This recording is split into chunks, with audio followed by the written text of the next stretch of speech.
Neste segmento, vamos analisar as reclamações do documento do Tribunal Federal apresentado contra a Administração Nacional da Aeronáutica e Espaço pela Blue Origin e apontar onde essas reclamações são justificadas no prêmio de 24 páginas da Cathy Leaders da Human Landing System Option A e no documento de 76 páginas do Government Accountability Office, que rejeitou os protestos da Blue Origin e Dynetics.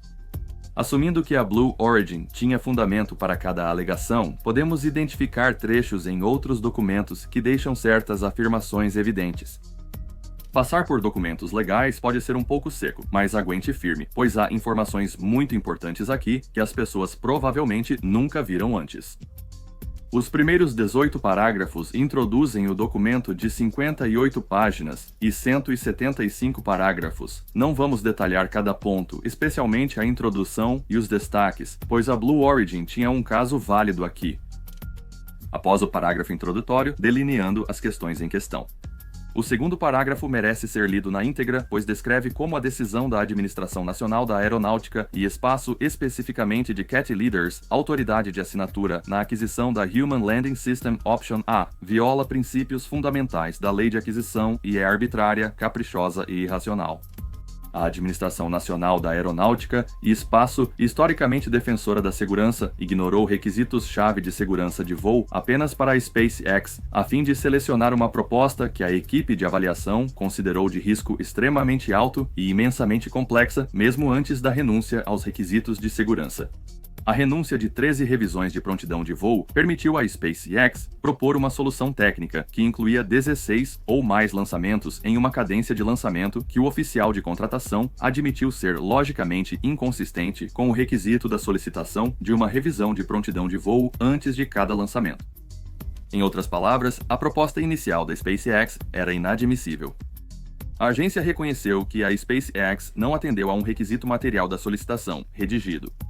A decisão da agência de selecionar a proposta deficiente da SpaceX para a concessão condicional inicial foi irracional e violou diretamente as regras básicas da solicitação, que afirmam que propostas com uma ou mais deficiências são inadmissíveis, esclarecendo tudo. A decisão do Government Accountability Office nas páginas 9 e 10 contém o seguinte: isso é citado da carta de negociação da Administração Nacional da Aeronáutica e Espaço para a SpaceX. Dada a possível ambiguidade deste tópico na opção A de solicitação e considerando que sua interpretação mais rigorosa, exigindo Flight Readiness Review não mais que 2 semanas antes do lançamento de cada nave de reabastecimento, é logicamente inconsistente com a abordagem técnica proposta por sua empresa. 14 lançamentos com apenas 12 dias de intervalo entre cada um. A Administração Nacional da Aeronáutica e Espaço avalia que, para atender sua exigência de Flight Readiness Review para naves espaciais de apoio, sua empresa deve incorporar Flight Readiness Review S adicionais para as naves espaciais de apoio de reabastecimento e as excluídas. Isso é a Administração Nacional da Aeronáutica e Espaço instruindo especificamente Musk sobre como fazer sua proposta ser selecionada, detalhado no parágrafo seguinte, citado da aba 191 da Carta de Negociação em 35.222. O terceiro parágrafo menciona que a Blue Origin protestou no Government Accountability Office contra a premiação, que concordou que a Administração Nacional da Aeronáutica e Espaço exigia um Flight Readiness Review para cada lançamento de cada elemento do Human Landing System, incluindo naves de apoio. O Government Accountability Office propôs múltiplos Flight Readiness Reviews, notando que a SpaceX não cumpriu esse requisito. Além disso, a Administração Nacional da Aeronáutica e Espaço ignorou seus próprios documentos, argumentando que os FRRs solicitados por veículo não eram mais necessários. O parágrafo 4 mostra como a Administração Nacional da Aeronáutica e Espaço mudou sua posição sobre os FRRs, afirmando que poderiam remover essa exigência nos veículos SpaceX e no depósito de combustível em órbita ainda não projetados ou operacionais, caso assim escolhessem. O parágrafo 5 afirma que o Government Accountability Office rejeitou o argumento da SpaceX de que seus FRRs eram insuficientes, considerando os 16 lançamentos necessários para seu conceito de operações. Passagens relevantes na decisão do Government Accountability Office estão a partir da página 71. Esta é uma leitura verbatim de vários parágrafos, porque os detalhes e a redação aqui são muito importantes. Como abordado acima, o conceito de operações da SpaceX contemplava 16 lançamentos totais, consistindo em um lançamento de seu deletado, e neste ponto temos que concluir que esta exclusão se refere ao depósito de propelente da SpaceX, que não existe, porque sabemos que um depósito de propelente em órbita é contemplado no paradigma da SpaceX, mas a palavra depósito não aparece em nenhum lugar neste documento. No entanto, exclusões ocorrem em vários lugares onde depósito seria uma substituição lógica, como aqui. 14 lançamentos de naves-tanque para abastecer foram deletados. Entendido? É um lançamento da sua nave pousadora Human Landing System que seria deletado. Presume-se que isso seria reabastecido em órbita e depois viajaria para a Lua. Os manifestantes afirmam que a Broad Agency Announcement da opção A requer um Flight Readiness Review para cada um dos 16 lançamentos previstos no conceito de operações da SpaceX.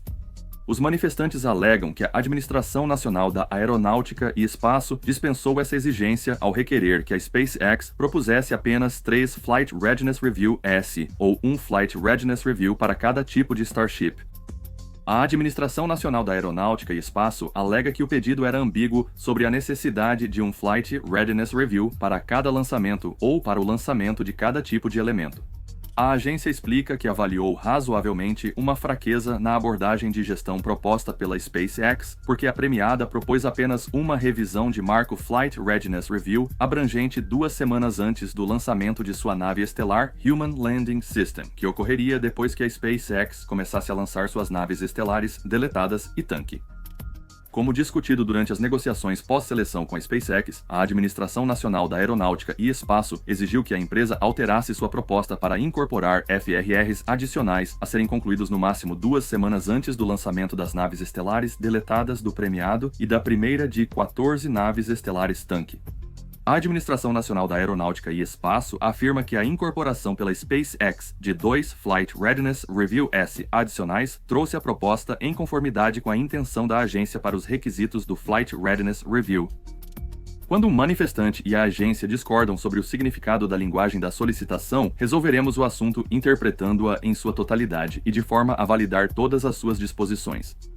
Para ser razoável e, portanto, válida, uma interpretação deve ser consistente com a solicitação quando lida como um todo e de uma maneira razoável. Aqui, acreditamos que os manifestantes apresentam a interpretação mais razoável dos requisitos Flight Readiness Review da Broad Agency Announcement da opção A.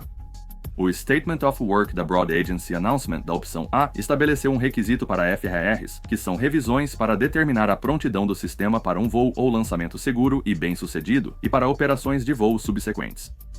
Aviso de recebimento guia opção A Broad Agency Announcement anexo G, Statement of Work em 15.089.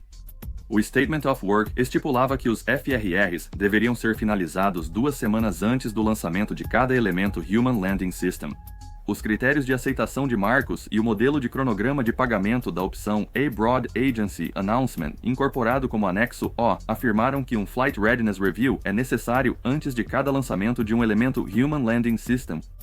Proponha vários FRRs conforme necessário. Portanto, concluímos que a opção A Broad Agency Announcement exigia um Flight Readiness Review antes de cada lançamento de um elemento Human Landing System, incluindo naves espaciais de apoio. A interpretação concorrente da Administração Nacional da Aeronáutica e Espaço basicamente nos obrigaria a ler a linguagem fora e dentro do requisito da solicitação. Especificamente, precisaríamos ler a nave espacial de apoio fora da definição de Human Landing System e cada um fora de cada lançamento. Além disso, precisaríamos ler no conceito de cada tipo de elemento que um Flight Readiness Review só precisa ser concluído antes do lançamento de cada tipo de elemento Human Landing System. Entre as duas interpretações oferecidas, consideramos a dos manifestantes, baseada no texto original, mais natural e convincente do que a proposta pela agência.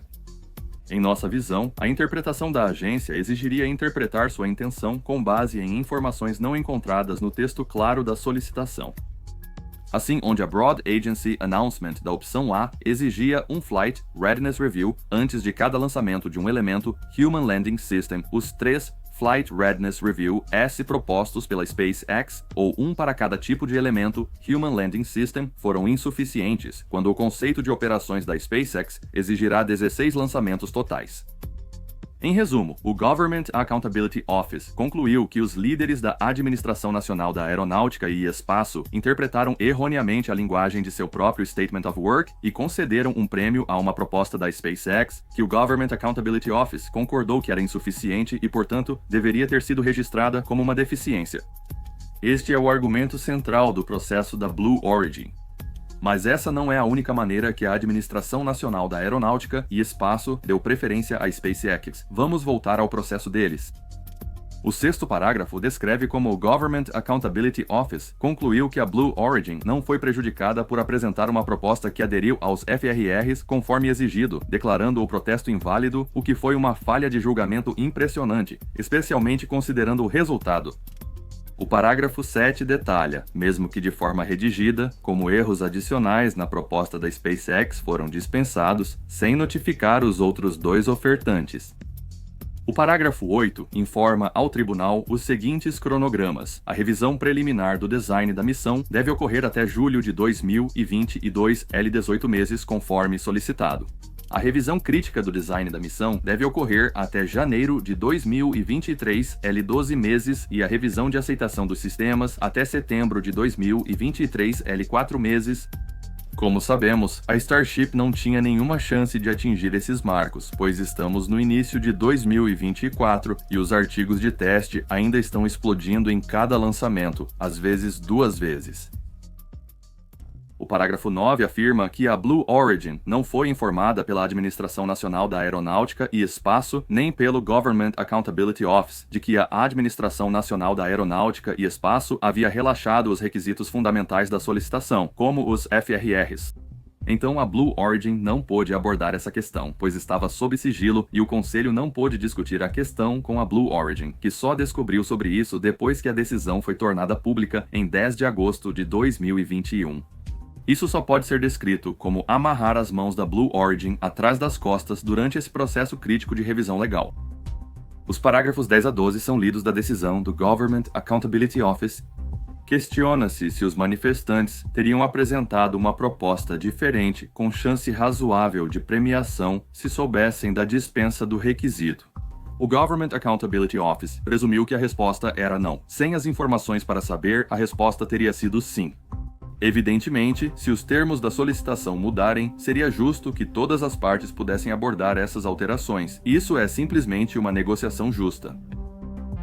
O parágrafo 13 afirma que a Blue Origin foi prejudicada pela renúncia da agência ao Flight Readiness Review e outros requisitos de revisão sem notificá-la, o que teria resultado em diferentes propostas técnicas, de gestão e de preço baseadas nos requisitos relaxados.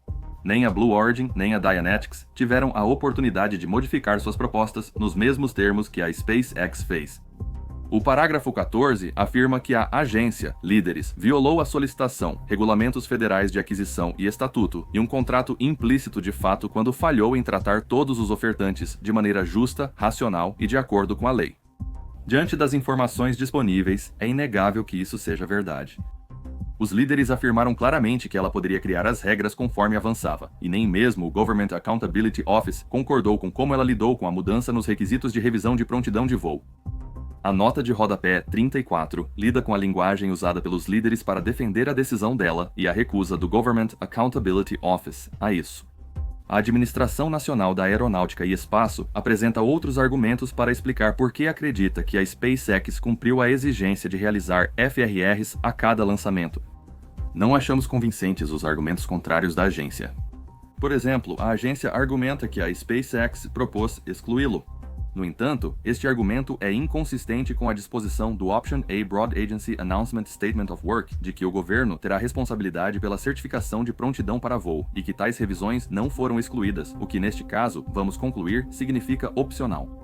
Esta nota de rodapé é interessante, pois afirma discretamente que a agência assumirá a responsabilidade pela certificação Flight Readiness Review, enquanto Leaders, em nome da Administração Nacional da Aeronáutica e Espaço, diz que 13 dessas revisões seriam desnecessárias.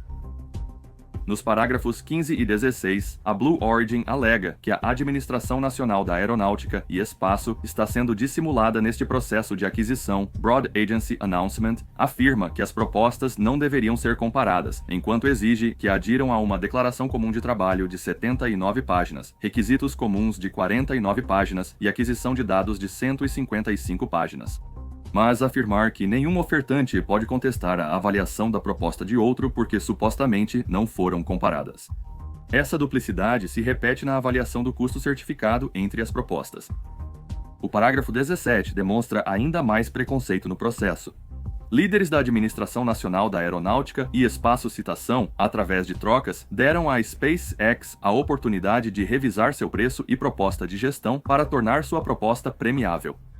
Sob as regras de discussão do tipo Parte 15 das Regulamentações Federais de Aquisição, a agência claramente conduziu discussões, e se uma agência conduz discussões com um ofertante, deve conduzir discussões com todos os ofertantes em consideração para a premiação. No site acquisition.com, buscamos a Parte 15 das Regulamentações Federal Acquisition Regulation, que rege a contratação por negociação.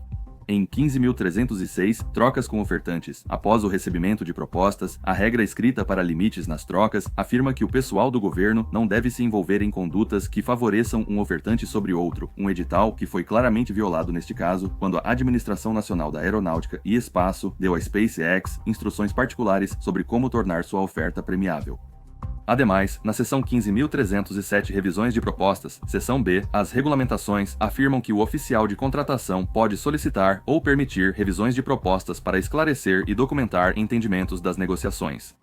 Ao final das discussões, cada ofertante ainda na faixa competitiva deve ter a oportunidade de enviar uma revisão final da proposta. No entanto, a agência, Líderes, afirma que não era obrigada a conduzir discussões com todos os ofertantes, porque as trocas com a SpaceX não eram discussões, agora elas estão sendo chamadas de negociações pós-seleção.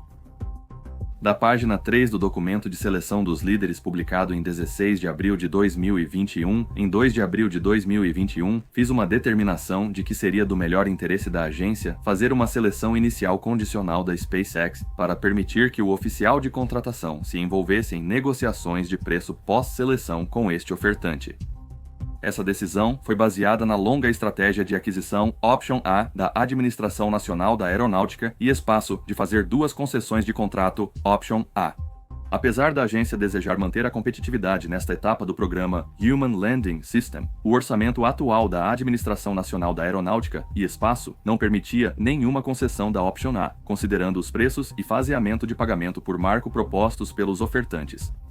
Trabalhando em estreita coordenação com o Chief Executive Officer, foi portanto minha determinação que a Administração Nacional da Aeronáutica e Espaço deveria, como primeiro passo, abrir negociações de preço com o ofertante da Option A, que é altamente avaliado tanto do ponto de vista técnico quanto gerencial e que também tinha, por uma ampla margem, o preço inicialmente proposto mais baixo, SpaceX. Então, mesmo que a estratégia de aquisição da Option A, de longa data da Administração Nacional da Aeronáutica e Espaço, fosse para fazer duas concessões, mesmo que ela não tivesse dinheiro suficiente para uma, os líderes foram à SpaceX com uma sugestão para modificar seu contrato para se adequar ao dinheiro disponível. O problema é que as negociações pós-seleção continham elementos que deveriam ter sido discutidos entre todas as partes antes da seleção. Do parágrafo 18, a citação de nota aqui é que a proposta inicial da SpaceX era inadmissível e a agência usou negociações pós-seleção para permitir que a SpaceX fizesse alterações para tornar sua proposta aceitável para a agência. Se os líderes da agência tivessem avaliado corretamente a proposta não conforme da SpaceX com uma deficiência durante a avaliação, a proposta não poderia ter sido selecionada, de acordo com as instruções do edital de que propostas com deficiência são inadmissíveis.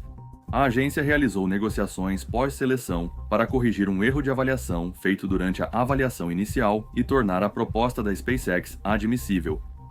Portanto, as negociações pós-seleção faziam parte do processo de avaliação. Trocas, onde um ofertante pode revisar o preço e outras seções de uma proposta, são discussões, especialmente quando fazem parte da avaliação. A agência, Líderes, tenta contornar os requisitos na Lei de Aquisições e nos regulamentos federais de aquisição referentes à discussão, chamando-os de negociações pós-seleção. As ações da agência violam princípios fundamentais de aquisição relacionados à justiça.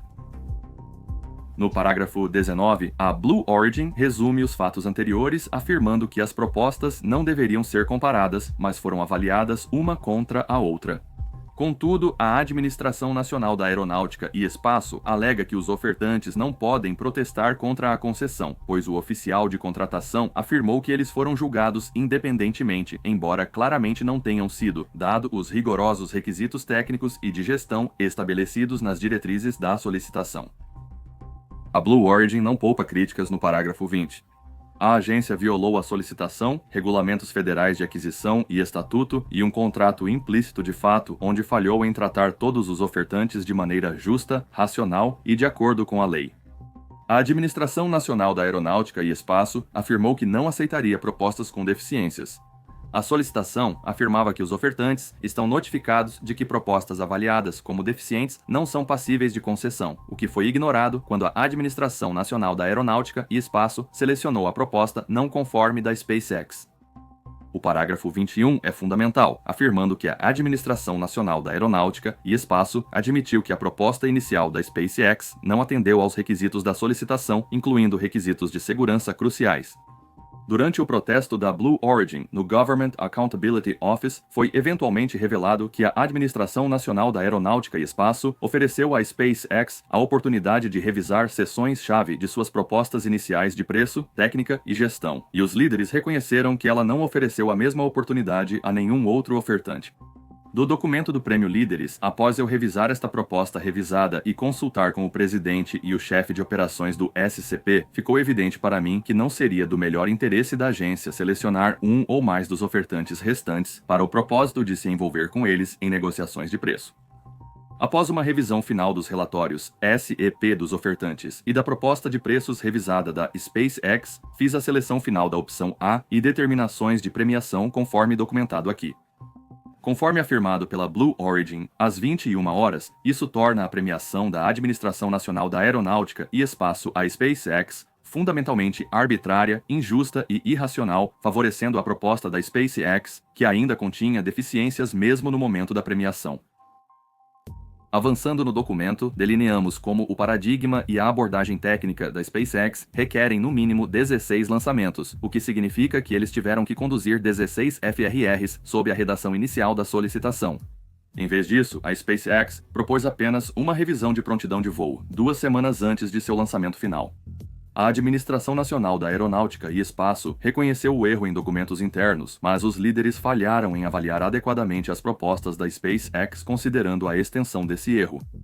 Ao renunciar a esses requisitos, os líderes deram à SpaceX uma enorme vantagem material sobre as outras ofertas, removendo 13 das 16 FRRs, que ocorreriam em plataformas de lançamento 2 semanas antes do lançamento, eliminando revisões de dados, documentação, revisões de programa e impactando os cronogramas.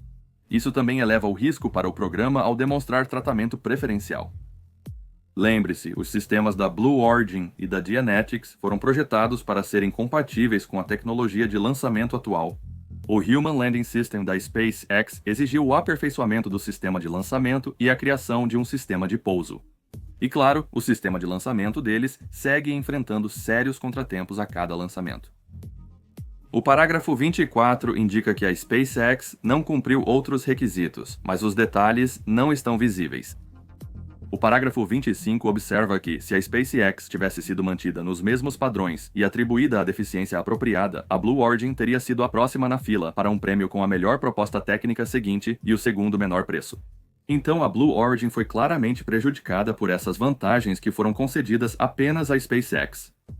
Além disso, como mencionado no parágrafo 26, se a Blue Origin tivesse sido informada sobre a renúncia do Flight Readiness Review, eles também poderiam ter revisado sua proposta para aumentar suas chances de vencer com um preço mais baixo. Uma proposta da SpaceX foi indevidamente favorecida, mesmo sendo considerada inconsistente com os requisitos para 16 FRRs pelo oficial de contratação. Uma decisão que foi obviamente anulada pelos líderes quando ela fez sua determinação final após sua análise independente. Sua adjudicação não só ignorou pontos fracos críticos, como também creditou duplamente atributos positivos. O parágrafo 28 destaca pontos importantes apesar da redação da primeira frase, onde o SCP parecia subestimar a proposta da Starship com algumas palavras escolhidas. Propôs um veículo de lançamento arriscado e não desenvolvido, sem projeto completo ou demonstração. 2. Exigiu um desenvolvimento extremamente rápido deste veículo de lançamento não desenvolvido e dos veículos acompanhantes. 3. Exige que este lançamento seja redigido. 4. Propôs um cronograma com mais de 16 lançamentos a cada 12 dias, quando as FRRs deveriam ocorrer 14 dias antes de cada lançamento. 5.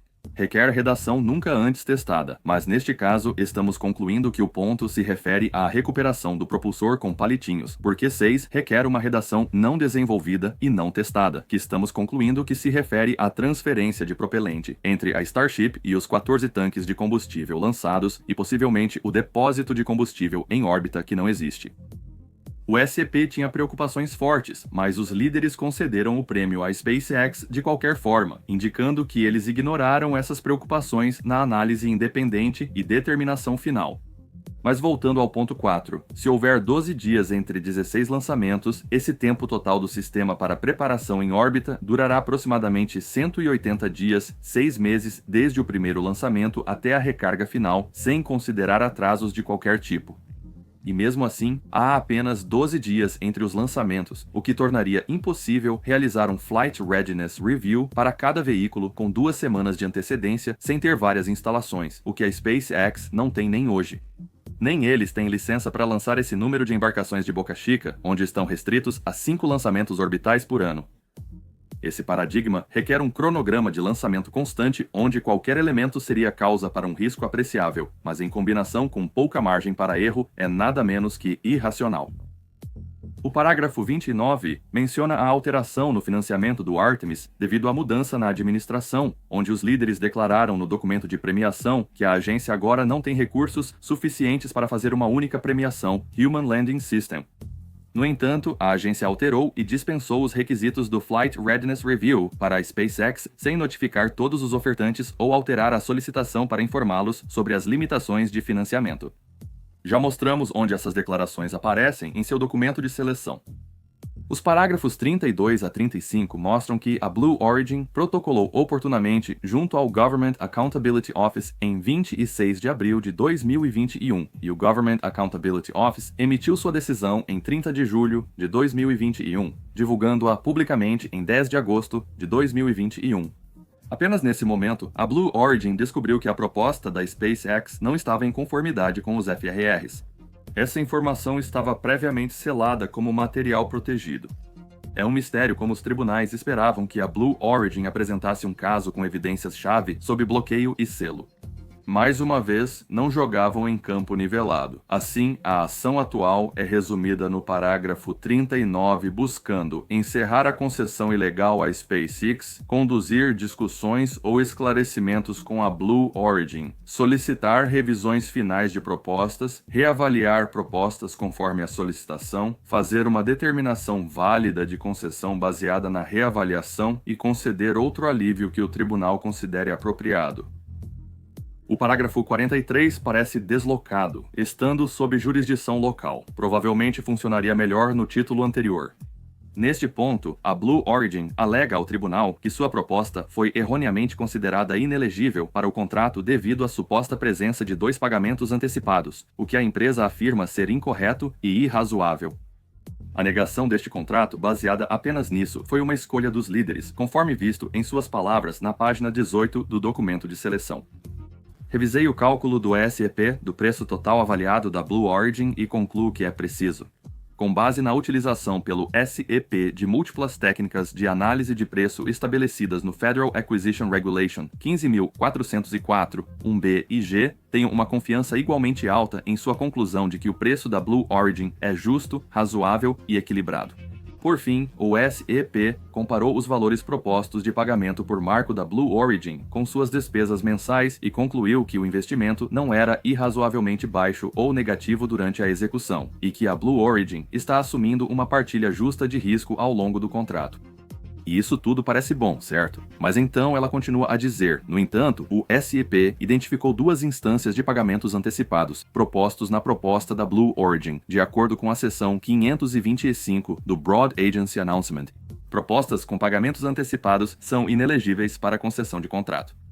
Concordo com a avaliação do SEP de que esses pagamentos relacionados à reunião de início são contrários às instruções da solicitação e tornam a proposta da Blue Origin inelegível para a concessão sem, e esta é a parte importante, sem o governo se envolver em discussões ou negociações com a Blue Origin, qualquer uma das quais proporcionaria a oportunidade de apresentar uma proposta revisada e em conformidade. De acordo com a Federal Acquisition Regulation, parte 15.307, o oficial de contratação deve utilizar discussões para esclarecer e documentar os entendimentos alcançados durante as negociações.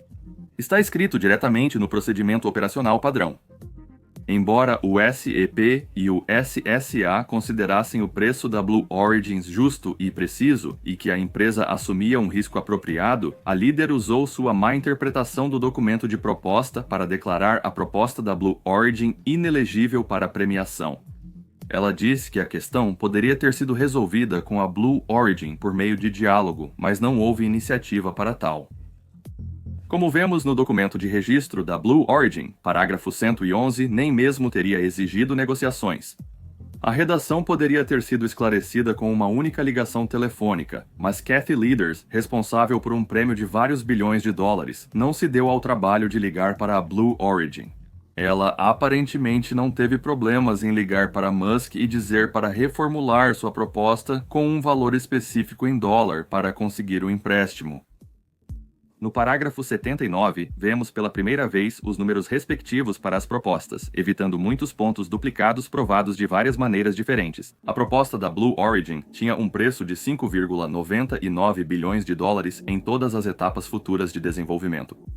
A avaliação da agência determinou que a proposta Human Landing System Option A da SpaceX, com preço revisado de 2,94 bilhões, não atendeu aos requisitos do Flight Readiness Review. Assim, o preço mais baixo não deveria ter sido decisivo nesta competição, e a SpaceX não deveria ter recebido o contrato pelas razões mencionadas. Vamos pausar por um momento para revisar esses números. Se 2,94 bilhões é o melhor pagamento que a SpaceX espera receber por cumprir todas as metas futuras do prêmio da opção A, eles não podem ser lucrativos neste contrato. Na verdade, nem podem compensar suas perdas até agora, mesmo já tendo recebido vários pagamentos desse custo fixo. Em entrevista com Tim Dodd, um mês após o desastre do Integrated Flight Test, Musk comentou sobre as finanças do programa Starship. Quanto você espera gastar, seja este ano ou antes de começar a voar com cargas reais, considerando todos os custos envolvidos? Neste ano, provavelmente serão investidos cerca de 2 bilhões de dólares no Starship. E há uma espécie de luta de outras empresas para arrecadar fundos ultimamente por uma série de razões, e a SpaceX geralmente tem sido isolada disso. Você percebe alguma mudança na forma como a SpaceX pensa sobre captação de recursos atualmente? Isso tem impacto na pressão sobre o desenvolvimento da Starship? Não prevemos a necessidade de levantar fundos. Não achamos que precisamos levantar fundos. Até onde eu sei, não precisamos levantar fundos adicionais para a SpaceX. Então, duas coisas aqui. Primeiro, a taxa de queima na SpaceX para a Starship é de cerca de 2 bilhões por ano. Musk afirmou que a SpaceX não necessitará de mais financiamento externo para manter o programa em operação.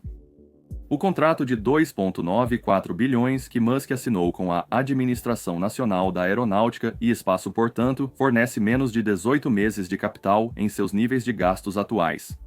E eles ainda não têm nada para mostrar, muito menos qualquer um dos requisitos e marcos estabelecidos no parágrafo 80, apesar de terem recebido uma classificação técnica aceitável por Kathy Leaders.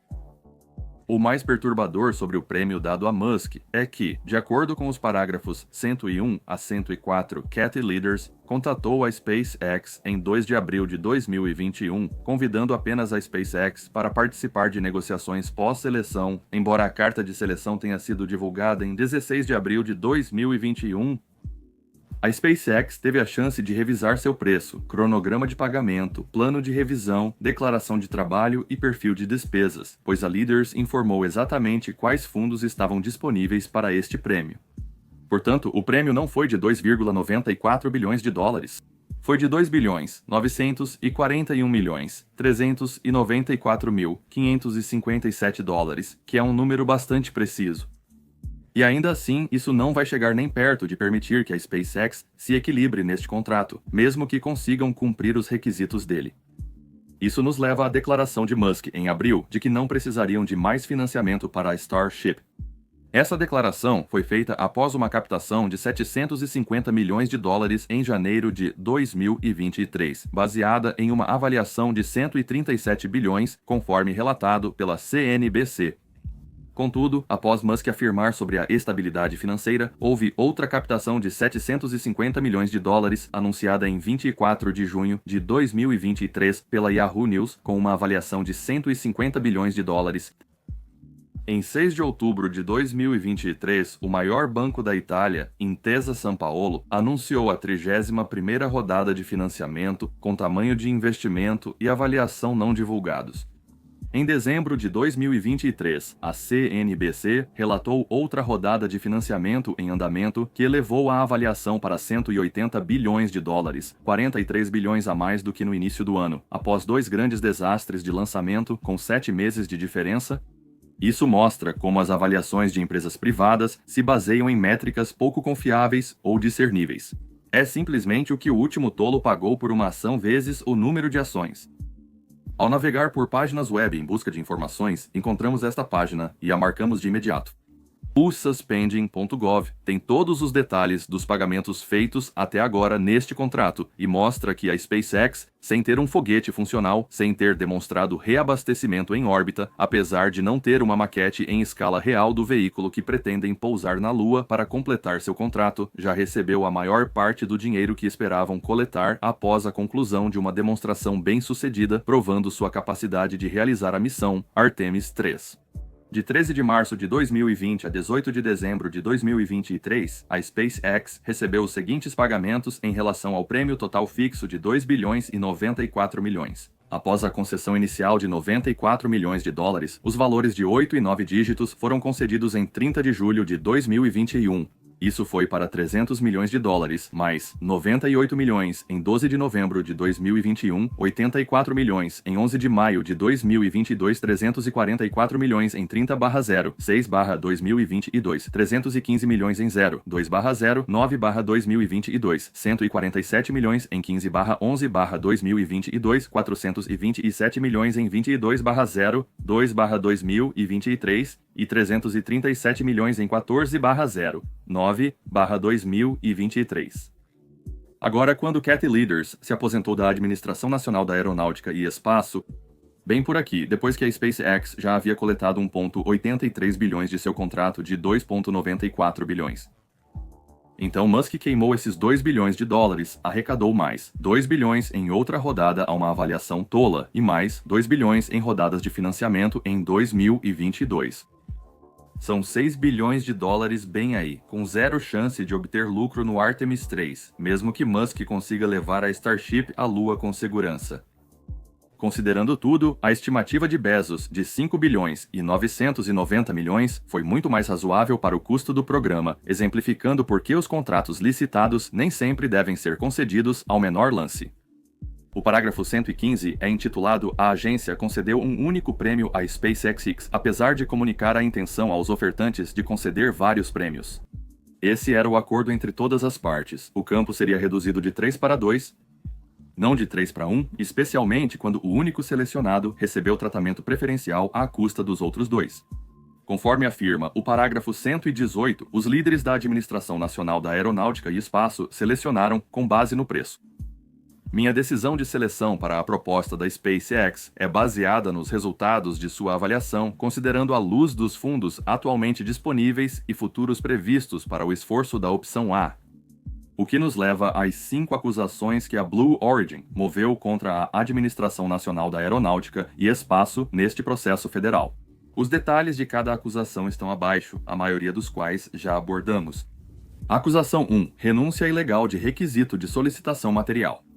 Acusação 2. Líderes da Administração Nacional da Aeronáutica e Espaço envolvidos em discussões impróprias e desiguais.